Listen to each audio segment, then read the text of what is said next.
Of സൂസ്പോസ്.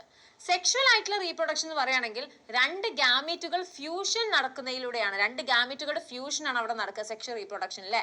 ഈ gametes എന്ന് പറയുന്നത് വ്യത്യസ്ത രീതിയിലുള്ളതായിരിക്കും. ഒന്നെങ്കിൽ അതിന് ഫ്ലജല്ല ഉണ്ടാകും, അതുപോലെ തന്നെ എന്താണ് പറയുന്നത്, ഒരേ സൈസ് ആയിരിക്കും.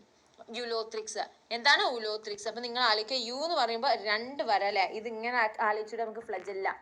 മനസ്സിലായോ? ഈ മാത്രമല്ല യുവിന്റെ രണ്ട് സൈഡ് നമുക്ക് ഈക്വലാ, അപ്പൊ സിമിലർ ഇൻ സൈസ്, അങ്ങനെ ആലോചിക്കുക. So flagellated similar in size ആണെങ്കിൽ യുലോത്രിക്സ്. ഫ്ലജല ഇല്ല, അതുപോലെ തന്നെ ഇത് കാരണം നോൺ മൊട്ടയിലാണ്, പക്ഷെ സിമിലർ സൈസ് ആണെങ്കിൽ സ്പൈറോഗൈറ.